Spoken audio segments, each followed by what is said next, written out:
work, everyone! We're looking to wrap with our two main ladies today.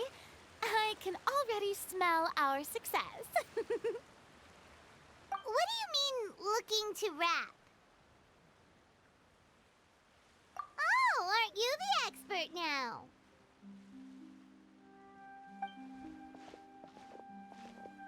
This upcoming scene is the two Musketeers' final confrontation with the Baron.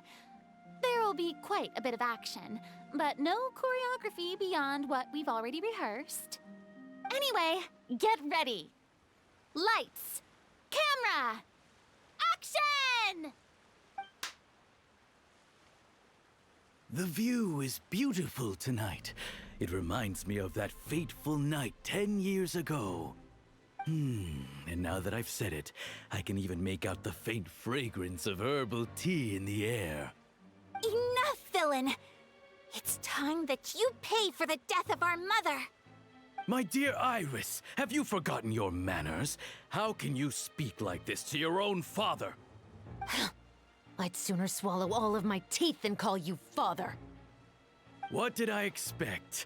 Seems the daughters have turned out to be just as obstinate as their foolish mother.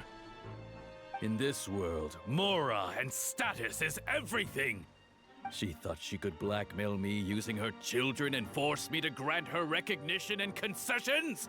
Ah, how naive can a woman be?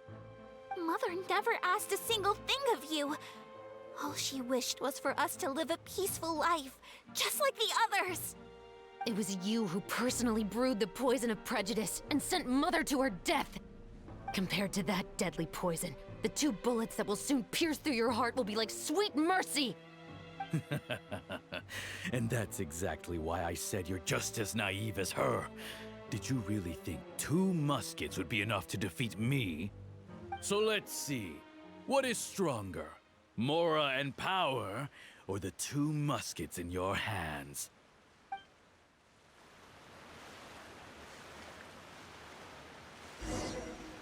Get them! Tulip! There are too many of them! It'll be okay. We'll cover each other, Iris. And Mother will be watching over us, too.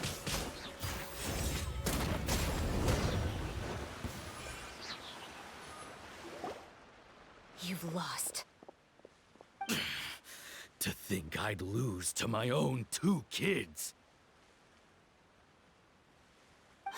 We are no children of yours, and we'll never call that place our home. Then tell me, what did you do all this for? You lost your mother, and will soon kill your father as well. What will you gain in the end, other than sentences for your crimes? We will gain our long-awaited justice.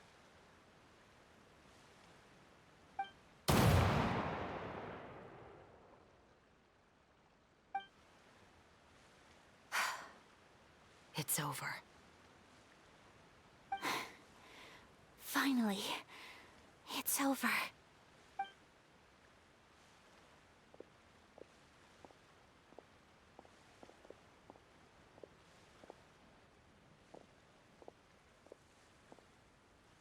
So, where will you go now, Tulip? I'm not too sure, Iris.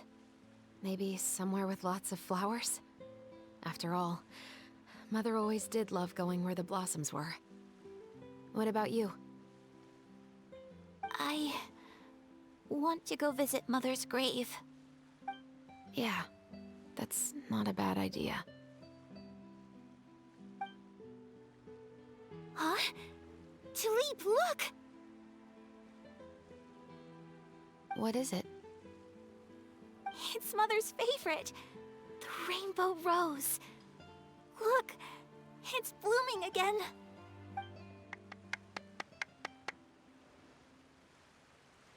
Excellent! That was beyond mesmerizing. Even I didn't expect this scene to go so well. And we got it in a single take. All right, everyone. We've got a wrap for Tulip and Iris. Congratulations, Ayaka and Chevres! Thank you. I didn't expect our parts to wrap so quickly.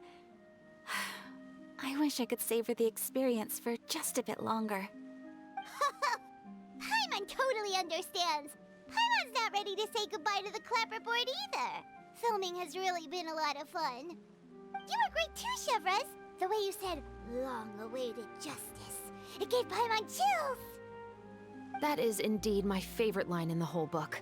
I still remember trying to act it out in my room the first few times I read it. Whoa, Paimon would have never guessed you're that type. Who doesn't like stories where the guilty are punished and justice prevails over evil? Don't forget, I'm the captain of the Special Security and Surveillance Patrol. Captain, I have something urgent to report. Please excuse me, everyone. I'll be back in just a moment. It's okay, don't worry about us.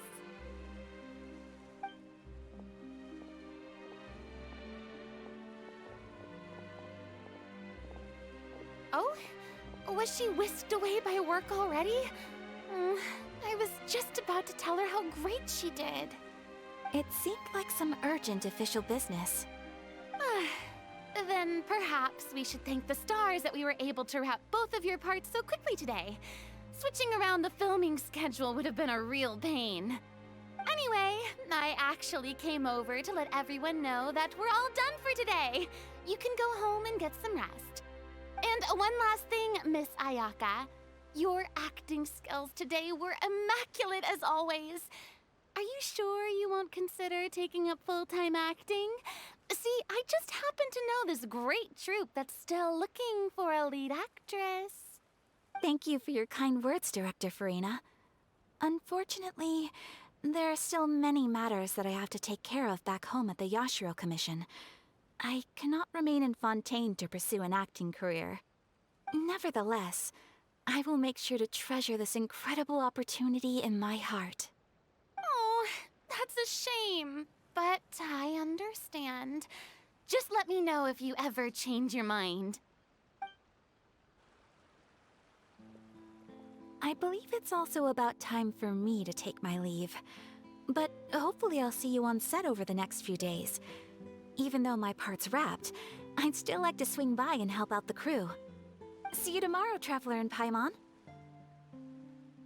Yep, see you tomorrow. Well, what should we do next? Maybe we'll go investigate the case some more with Chevres today. Traveler, Paimon, please come with me. Huh? Where are we going? You could say that our ship has finally chanced upon one of those small, remote islands of intel.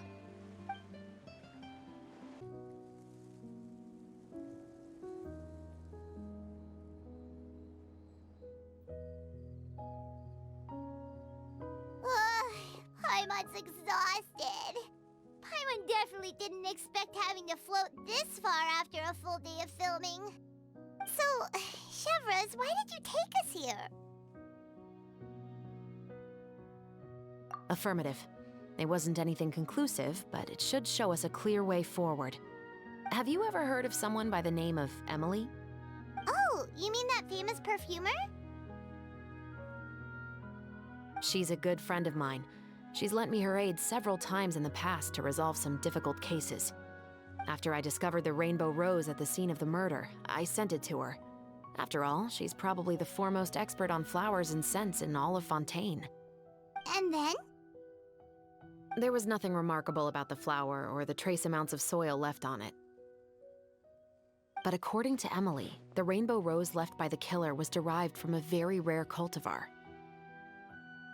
Huh. Paimon didn't know that there were different varieties of rainbow rose. Paimon just thought they grew everywhere in the wild. Flowers that are deliberately cultivated will always show some different features from those that bloom in the wild. We already knew that the rose left at the scene belonged to a special cultivar, but with Emily's expertise, we were able to pinpoint the place where it was first picked from. Oh, Paimon gets it now. So whoever first planted that rainbow rose was probably the killer. Precisely. And after we checked what we learned against some sales records from the past, we discovered that there's only one person in all of Fontaine who could grow and sell this specific cultivar. Really? And who is it? It's the novelist. But didn't you say he had an alibi? To be clear, I haven't changed my mind about him. I still don't think he was the one who pulled the trigger. However, that doesn't mean the true culprit never visited him at his home or never purchased a rainbow rose from his garden. Whatever the case, we will have to confirm a number of things with him. So you mean the next place we need to go is... Yes, we're going to pay him a visit at his home. That should be his house. There are so many Gardamex stationed around the place. That's pretty unusual, right? According to what he told me last time we spoke, he hired them so he won't be harassed or disturbed. Huh. So there are a lot of flowers in his garden, but Paimon doesn't think we'll be able to pick one without alerting the Gardamex. Right, which is exactly why I think there has to be a special connection between him and the killer. So, should we knock? Just wait here for now. I'd like to take care of a number of those Gardamex first. But they're so far away. How are you planning to do that? Don't forget, Paimon, I'm actually the real-life captain of the Musketeers.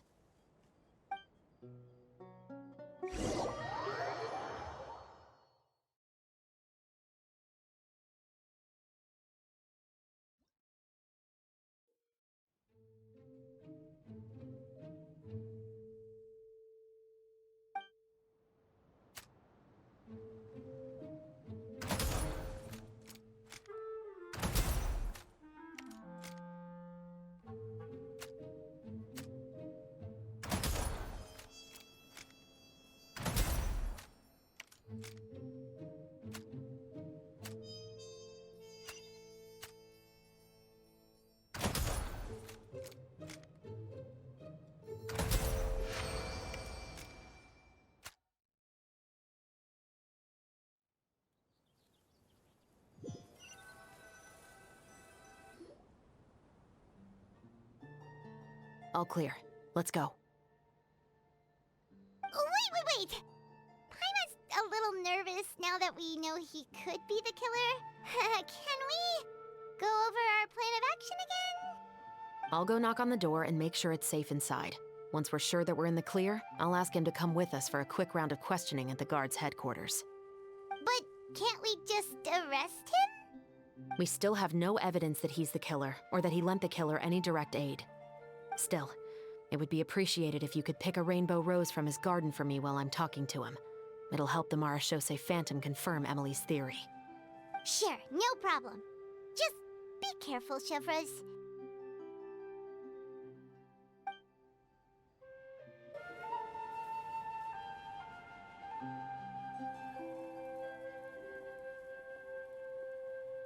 Excuse me, Mr. Baptiste, are you home? Who could it be at this hour? Oh, it's you, Officer Chevres. Would you mind accompanying me to the guard's headquarters, Mr. Baptiste? We would like to ask you some questions about a case. Oh, is it still regarding the murder case from before? I cannot confirm or deny that at this time. So it is then. Listen, I need you to come with me, Mr. Baptiste. Miss Chevres, I'll save you the trouble. Oh, and you two over there? There's no need for you to pick my flowers either.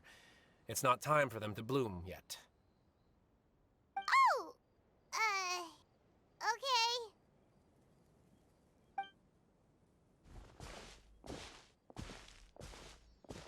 By saving me the trouble, you mean... I will confess, I was the killer. Huh? He just admitted he's guilty! Please relax, everyone. I'm not armed. The musket you're looking for has been buried in my backyard. Then it's my responsibility to inform you, Mr. Baptiste, that everything you say right now will be used as evidence for the inevitable trial. Yes, I am perfectly aware of that. I must say, I hate this feeling. Oh? Is it because I confessed? Or because you've been proven wrong? Both, I suppose. For the same reason as the one I wrote out in my novel, of course.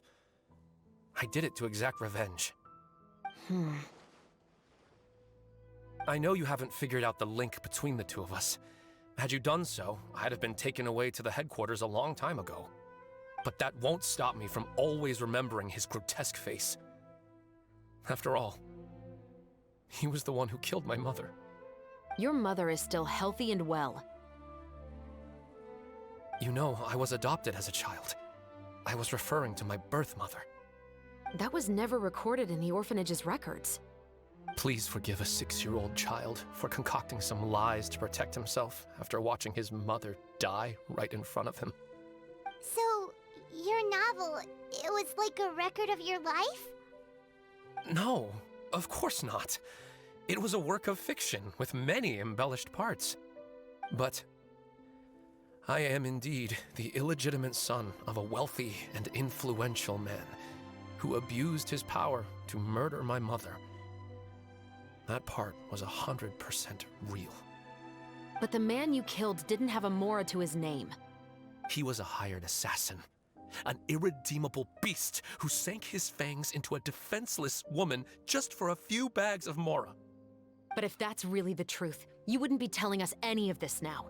You still haven't managed to take revenge against your father, the true mastermind behind it all. I never thought I'd hear that kind of thing from the captain of the Special Security and Surveillance Patrol. I'm simply skeptical about your motives. It's simple, really. I've grown tired of everything and don't want to shoulder this burden anymore. You may have considered me too soft to pull the trigger. Well, as it turns out, you are exactly right. I've become overwhelmed by the aftermath of the murder. So you're going to call a stop to your revenge, just like that? The true mastermind is too rich and too powerful for me. I've accepted that I will never be able to avenge my mother alone. And so what? The characters in your book never gave up. Now, Officer Shavras, I'm the one who has killed a man, aren't I? Are you trying to convince me to commit another crime? What's your father's name? How do you plan to prove the veracity of all of your claims? Well, I'd like to speak with you privately. Sure. Why don't we speak privately at the guard's headquarters? No, it has to be here. I must ensure that we won't be overheard. Fine. Let's talk here. When I said won't be overheard, I meant by anyone. I would like to speak with you and you alone.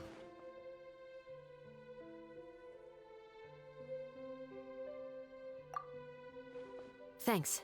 I appreciate it. Please stay safe, Chevres.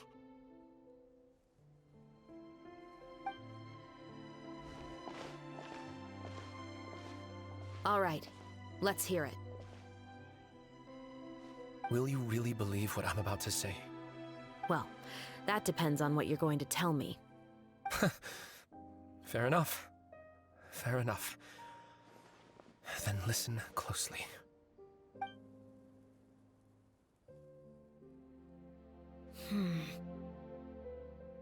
So that's how it's all connected.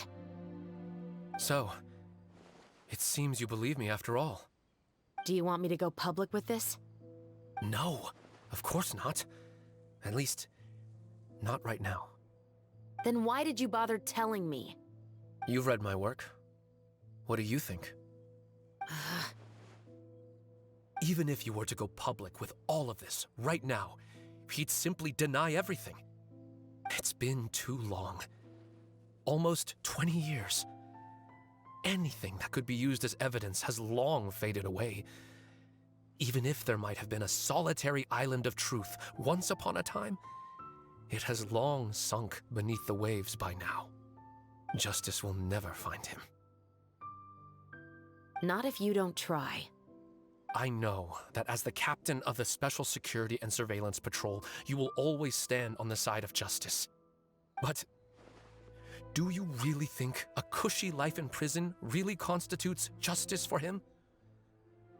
I bet he could lead an extremely comfortable life in the fortress of Imnpayt. What are you trying to say? I've been observing you from a distance. Your portrayal of the Musketeer was exquisite. Pull the trigger of justice against him. Let the villain get what he deserves. You want me to let you go so you may complete your revenge? No, Officer Shavras. I know that would be impossible. No. What I'd like is for you to perform the deed on my behalf. Oh, Shivra sure is taking her time. What could they be talking about anyway? Oh, Paimon's worried. What if he decided to attack her? Oh, you do have a point. Still, do you have any idea who the rich person might be? And why the novelist doesn't want us to hear what he's saying to Shivras? Sorry to keep you waiting, you two. Hey, how did your talk go? I've already sent someone to escort Baptiste back to the headquarters for questioning. He wasn't lying about the musket. It was indeed buried in his backyard. But what about the name? Did he tell you the name of the rich guy? Yes, he did. But for now, I have to return to the Special Patrol. There are still a few loose ends I need to tie up.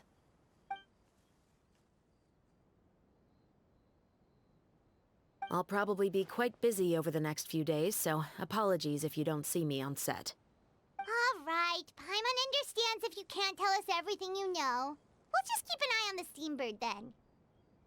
Actually, there's still something else I need your help with.